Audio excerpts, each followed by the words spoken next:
Hello and welcome back to the channel. My name is Krashy, and today we're going to do something pretty fun. I like doing stuff like this. It's going to be a long video, but we're going to go into a full VOD review of this gameplay and talk about what's going on here. And so, yeah, let's dive into it. This is Rampage support, something that me and some of my friends are finding to be incredibly fun and very, very strong.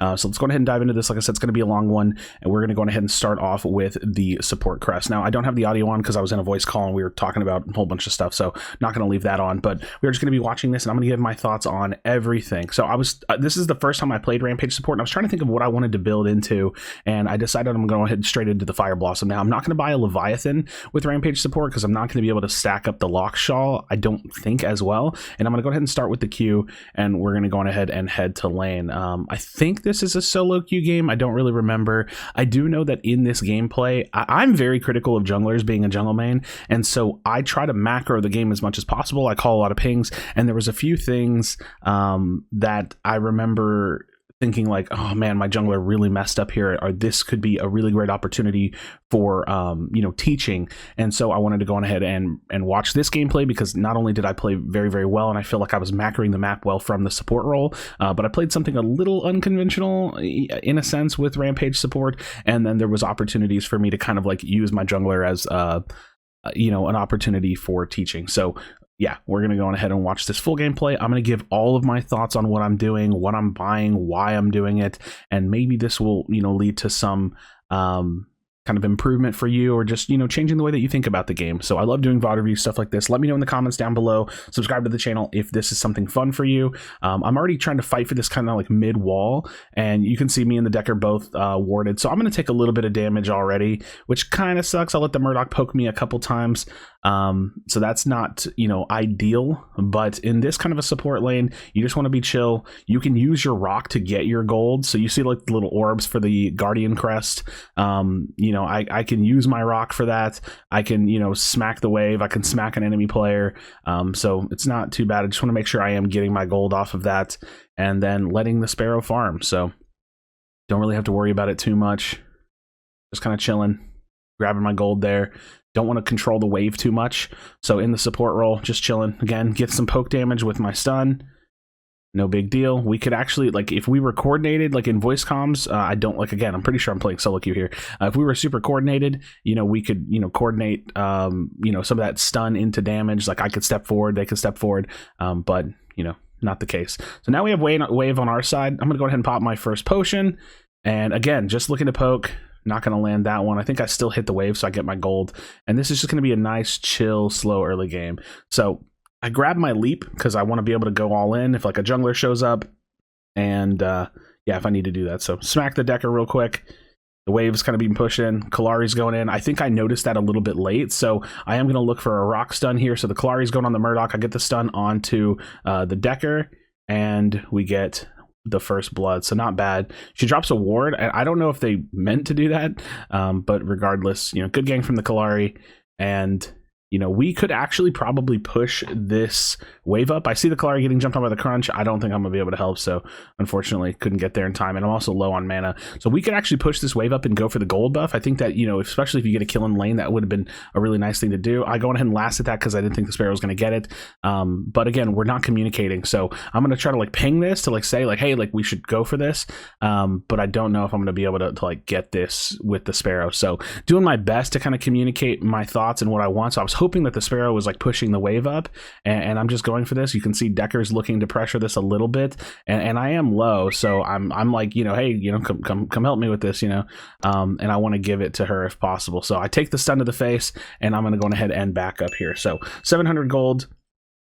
And you can see I'm looking to build into the Fire Blossom, and so I'm looking for the Brimstone first. And honestly, I don't even think this is the right decision. I'll be honest. Like playing support, like if I'm jungling and I'm building a Fire Blossom, I definitely want to get the Brimstone for the AoE damage.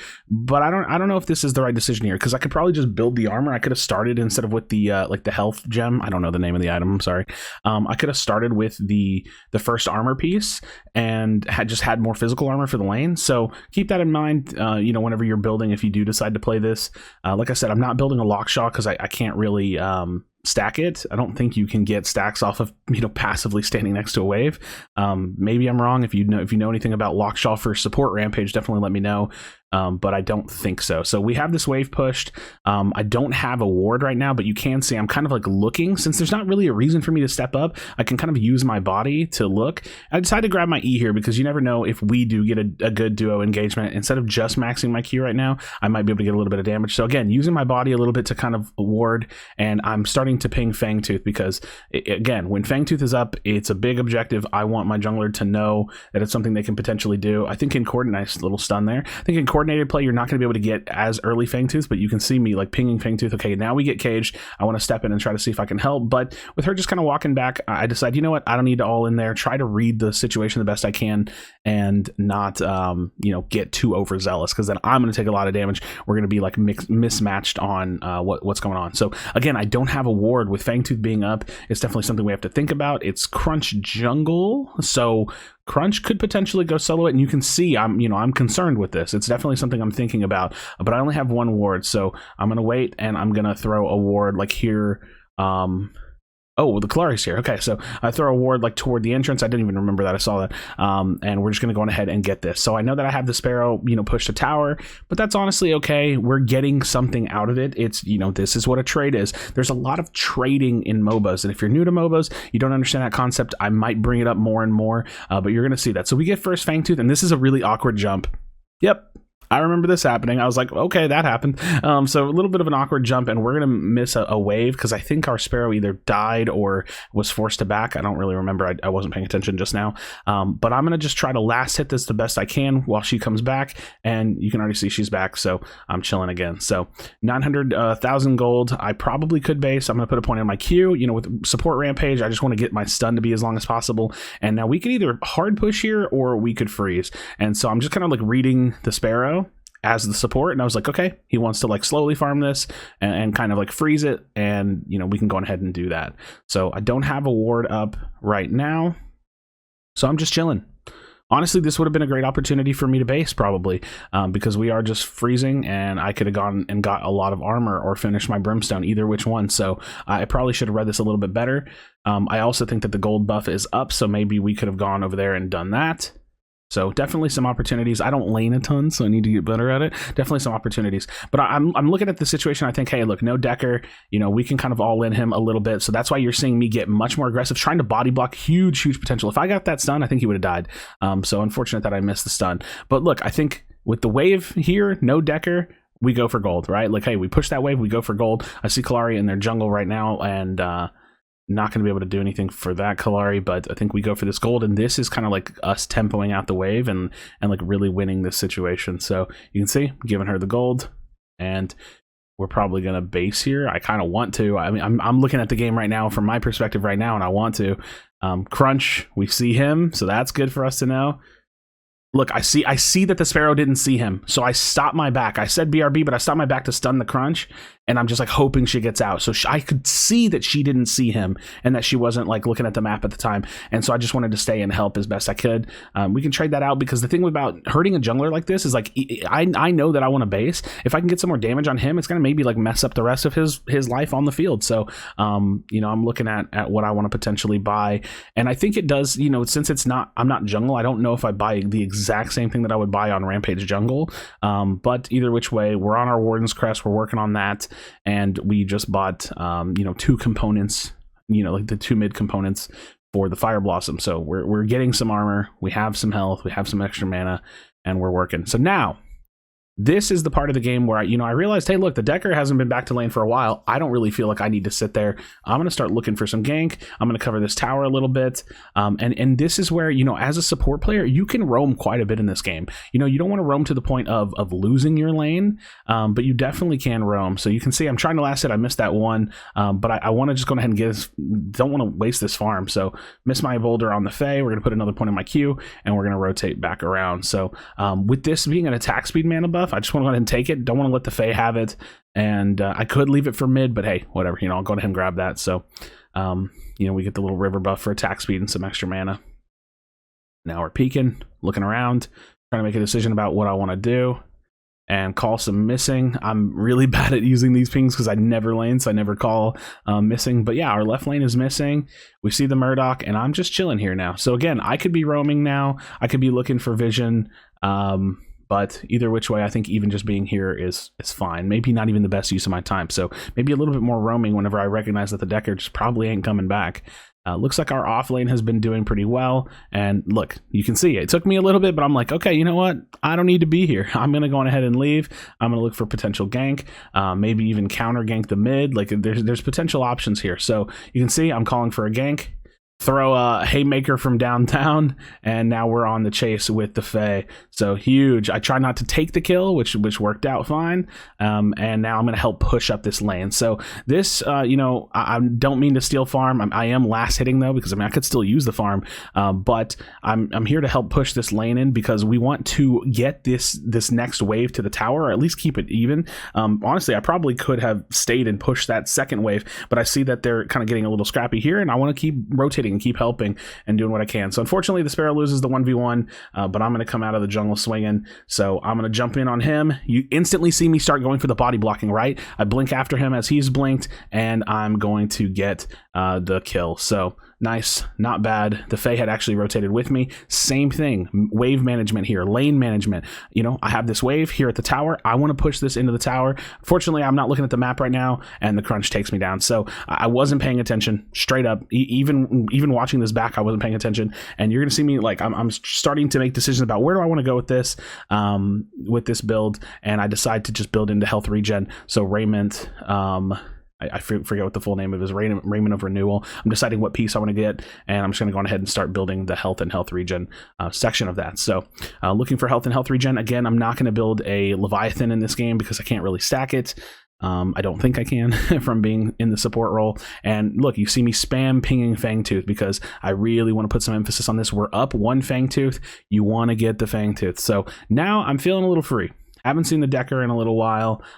She's been roaming a lot. You see me placing the one ward that I have and instantly going for this. The Kalari's here with me. Boom. Nice and clean transition from, you know, Fangtooth respawn into getting second Fangtooth. And this is going to give us that nice position. The thing about second Fangtooth is, like, yeah, Fangtooth 1 gives you, you know, increased duration on your jungle buffs. Fangtooth 2 gives you out of combat move speed. Great, right? But Fangtooth 2, the thing that's super important about this particular Fangtooth that we just got is that it postures us for a really big Fangtooth 3. So now if I'm on the other team, I'm thinking, because this is how I would macro right now. Nobody's in my lane, so I'm going to go ahead and push this up. Literally no one's in the lane. But if I'm the other team and I'm the enemy jungler against us here, I'm sitting here thinking I have to contest the next Fangtooth. We have to, or they're going to get massive stats. They're already winning the game. And so we have now put ourselves in a good position where we're already doing well and we're posturing for Fangtooth 3. So I'm looking for a potential gank on the Fae. I lose vision of her, so I just get a rock boulder, or like a boulder throw, and I'm just gonna keep moving around. So I'm doing a lot of support this game. Look, she drops a ward, boom, boom, boom, nice quick 3-hit kill on that. So now I just wasted a ward cooldown of hers, and I see them in this like scrappy fight, and I'm trying to think of what the best pathing is. So I'm looking to go diagonally. I want to get into this fight. I'm looking at my health versus their health. I'm thinking, you know what, I can dive this. So I'm gonna go on ahead and go in on the Fang Mao, dive in on him. And we ult so I can get an instant boulder throw. And now we're like in this fight, right? I put a point in my E. And we're just still diving. The tower gets destroyed by the Kalari. So good play on the Kalari. I leave her to get killed by the Kalari. The Fae shows up, and then I actually steal the kill on the crunch. Now look at this situation. We just got 3 kills off this off lane. I'm instantly calling for mini prime. It's a quick objective. And this is where I think that the jungler messes up. He stays to get the second tower, and honestly, that's not terrible, but I don't even think he gets it, and we have no damage for this. So now, I stop and I type come, oh, you can't see that, but I'm like asking the jungler to show up, and look, what does he get out of that? Nothing, really. So unfortunately, I just waste my time, and we could have got mini prime, could have been a nice little objective, a way to snowball the game in a sense, and unfortunately we don't. So we get the sanctification. This is a shield item that is based off your max health, if I remember correctly. So for Rampage, max health, you have great max health if you're building tank, and sanctification is a nice little AoE shield for your team, and also you can pop that after ult for a nice little big shield combo. So we're just going to run down mid. We're taking a look at the map. Again, I really felt like that was a good opportunity. Nice, big stun. You see me jump in on her. I'm going to start looking for body blocking, but I might lose her here. Unfortunately, she does get away. But yeah, so big opportunity for us to get to take that mini prime that we just completely miss, and I'm still a little bummed about it even now. Just looking at it, because like as a jungler, I'm thinking to myself, man, we just got a triple kill. There's a free objective here, right? So again, you see me roaming around a lot. The mini prime is the only major objective that's up, and I'm still pinging it because it is still something that's there. And now I'm looking at this right lane. So Kalari is going to go on ahead and kill him. I throw a Hail Mary just in case. He, maybe he blinks, maybe he gets away. And you can see I'm already starting to push this wave up because this is part of the lane management. We just got to kill. We know that this wave is most likely open. Again, I could use some of the farm. That's fine. And I'm just saying, hey, look, let's go mini prime. Let's go mini prime, right? And I turn around, I look, get a point in my final point in my queue. And yeah, let's get this. This is definitely something that we can take and we can do with. So mini prime mechanics, the only thing you need to really think about for orb prime and mini prime is the knockback. So if you do have some form of mobility, you can save it like this so you can get right back on it. And I'm just tanking it for him. He's gonna go ahead and smite it. So nice, we get that off the field. Looking at the map, I've been getting really good personally at trying to learn how to read the timer of okay, oh, Faye jumps in, boom, free kill. I've been trying to get good at reading the circle timer respawn on the map. And so I think it's like 5 minutes on Fangtooth, so it's not quite a quarter, but you can kind of read the little circle and know whenever Fangtooth is going to come up in a minute, roughly. And so I've been trying to learn how to do that. Okay, so big scrap's coming in here, and I'm just trying to body block, trying to get in front of them, and I pop my Sanctification for a shield, and I am getting a little clapped up. I go ahead and throw a stun because I thought that it would kill him. I blink in, again, thought that I would kill him, and I'm not quite able to do so, but I am tanky. Crunch actually did die. He had a Phoenix, so he respawns there, and I'm getting a little bit clapped up, so I'm gonna go ahead and back up again, turn around, throw a stun, hit the Murdoch, and do we get a kill? No, I don't think we do. So but a nice little scrap there just to try to help out my team. And I'm being a little bit greedy here. I might die here. I think I do die here. Oh, do I? Yeah, I do. Okay, so I definitely way overstay here, so not the best decision, but we get our arraignment. And let's see what I decide to build next. I couldn't even tell you. I'm looking at their items, trying to make a decision about what they have, and I'm thinking to myself, what do I want? I think there's an armor item that I want. I can't remember what it's called, so I'm looking for it right now. Here it is, the Frost Guard. Even now, I couldn't remember what it is. So I'm looking at their team. I'm like, hey, look, they've got some pretty decent melee. They have Crunch, they have Murdoch, they have Feng Mao. I'm going to go ahead and build a Frost Guard because that's going to lower their attack speed. And so anybody that's doing any kind of attack speed, or anybody that's even just like 2 mutilators, right? They need to get basic attacks in to do damage. I can lower their attack speed. So we have Fangtooth coming up, or is up, and we're going for it. Again, uncontested 3 Fangtooths. That's 6% additional physical power, magic power, physical armor, and magic armor that we just got, and they are not even close to that. And that's why keeping tempo over the Fangtooth is so important. So I'm really glad that even in my death, my teammates were able to go over there and take that out. I probably could have pushed out right lane here, but I was thinking, hey, the Fangtooth is still up technically. I didn't know if we were going to get it or get contested, so I go that direction because that feels like the safest decision to make. Now we're knocking out mid, and we'll see what's going on here. Looking to knock out the mid tower. We do knock that out. And at this point, I'm like barely even support, you know what I mean? That kind of like feeling of support has mostly faded away, and I'm just our team's like main tank. So you're going to see me roaming around. I'm not going to jungle because I don't have like a jungle buff, but I'm going to ward a little bit deep in their jungle, and just try to take advantage of the fact that I do have the soul wards. I forget the full name of them. I'm looking at left lane because left lane's getting pushed, and so this is me managing wave, right? Like this is me just thinking, okay, I can shove this out. No big deal. I catch the Murdoch here. I miss the stun, and this fight gets a little hairy. This fight gets really weird because I missed the stun and he's starting to get items. I feel very pressured. And so I'm not quite over this yet. I go ahead and pop my ult and go for the stun. And this trap, dude, I pop my Sanctification, give myself a shield. This trap makes this fight so bizarre. I overjump him, and I'm just like, dude, I can't do anything. But I'm going to look for a cutoff because I still see him. I still am healthy, so I can potentially fight. And I'm looking for him. We throw the stun. We get onto him. And let's see how this plays out. Still just doing my best to fight him. I see the wall, I see the crunch now. I got a little tunnel visioned on him, and unfortunately I'm down. So with 3 of them there, I'm going to go ahead and finish that first component and get myself a little bit more armor. So unfortunately, you know, I'm not perfect either. I definitely need to be making sure that I'm paying more attention, especially whenever I get locked into a fight. And I probably didn't even ward enough to know that those people were coming. So a big issue that I had there was probably just a lack of warding going into that engagement with the Murdoch. But I was flexing a little bit, so not the best thing in the world. But our teammates are going to respond to that push. Even if we lose this tier 2 tower, the reality is, like, this tower kind of doesn't matter. You know, you don't need this tower, but nice ultimate coming out. They're going to get a couple kills. We got Kalari on the jungle invade, and I'm looking at the map right now. The only thing I see is like mid lane kind of getting contested, but Orb Prime is respawning. So now with Orb Prime respawning, and it's actually you know, actual Orb Prime, like big Prime, we need to make sure that we get vision. So me being the, you know, quote unquote support, I'm going to look for vision. So I want to, you know, potentially ward deep in their jungle. I want to de-ward potentially, and hopefully our jungler has sentries to de-ward as well. And sadly, our right lane is pushed up, but I like to ward this position because you get a couple of entrances, one on the wall and one from the actual jungle pathing. And now I'm going to look to push this wave. Now, they're actually like pinging me here, or like they want me to go help them. I just really wanted to wave manage this, and I thought to myself, hey, look, I can do this really quickly. So just give me a little bit of time here. So I really want to get this wave moving because that just adds that extra pressure that we don't have to worry about them coming from the middle of the wave or pushing it against us. And so now we're going to start Orb Prime.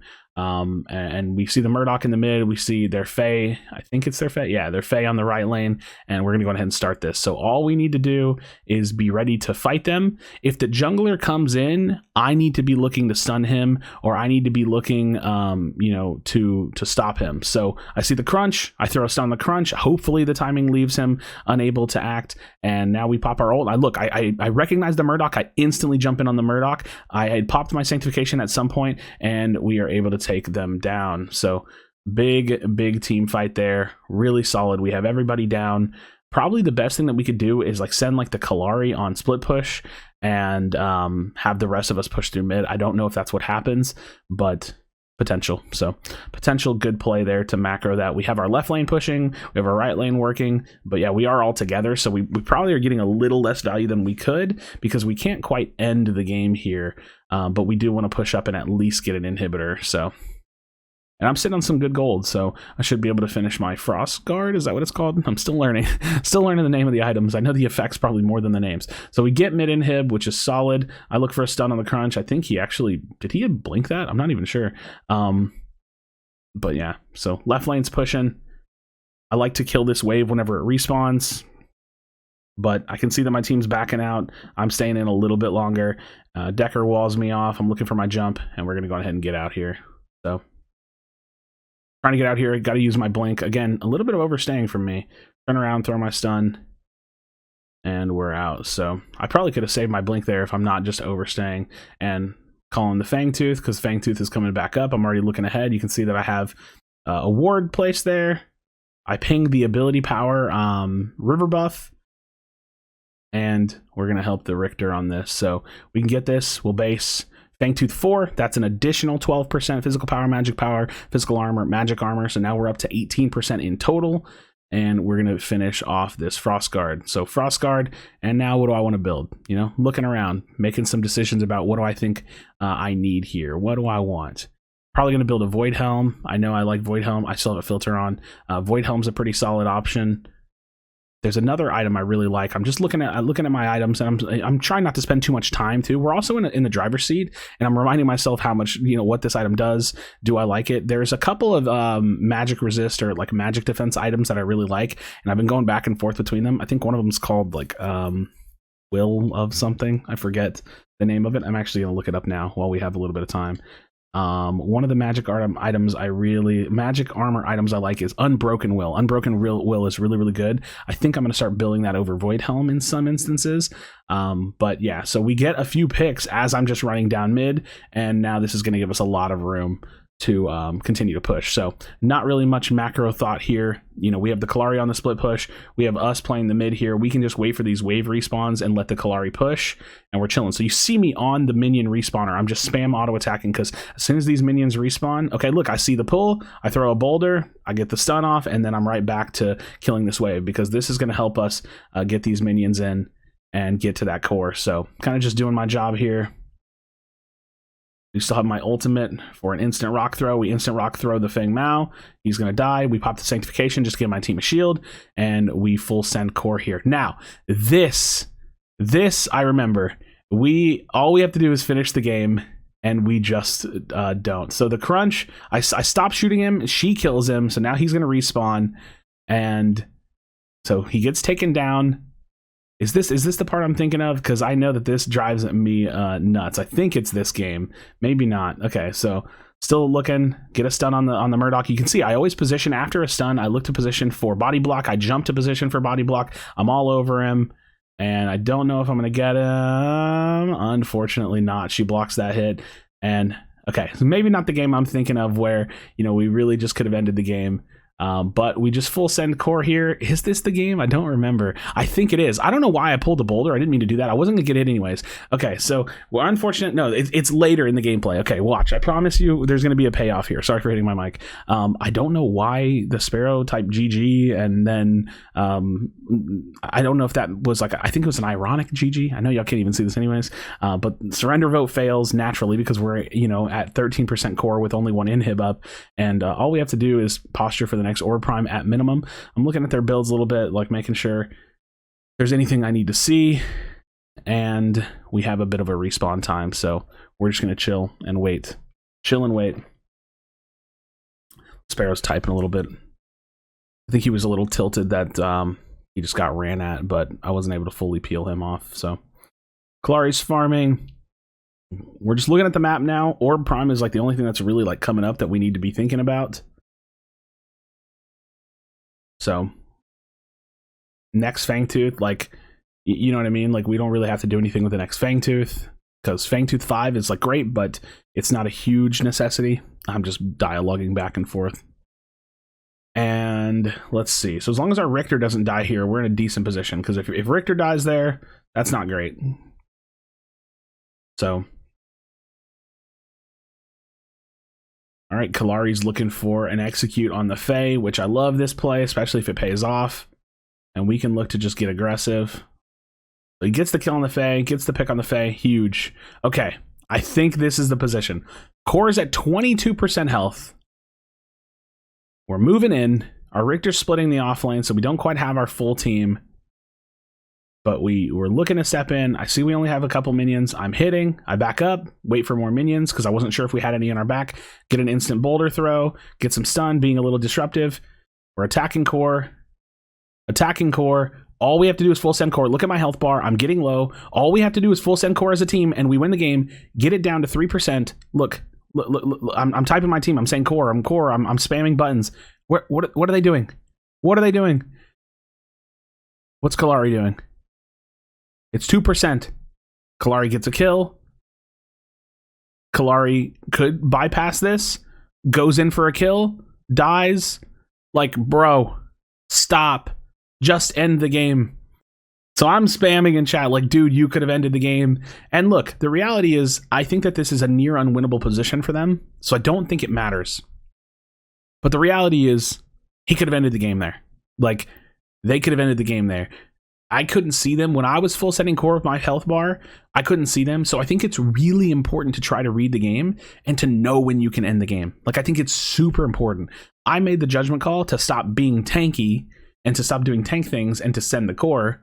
And I think that if the Kallari had been on it, maybe the Sparrow, because I don't know what kind of pressure she had, but if the Sparrow maybe had stayed on it a little bit longer, you know, game would just be over. So we extend our game a little bit longer. I'm pinging Orb Prime because it's like the major objectives on the map. Fangtooth is up, whatever, it doesn't really matter. And, you know, we're going to look for, you know, the posturing of Orb Prime. I'm gonna take this extra shield because why not? Right lane's pushing, which sucks a little bit.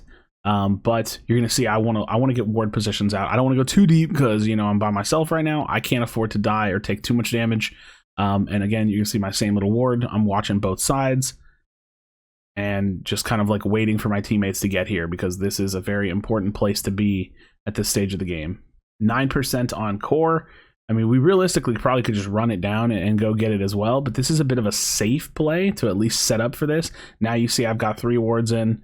I'm going to knock out one of their wards, which is going to give us some good control. But also the thing about us like just running straight in for core right now is like you could do that in coordinated gameplay. It's a little hard to do that in, say, solo queue, because you know you have to get them to agree with you. So we're going ahead and take this. The lanes are pushing, so it's definitely something they have to worry about.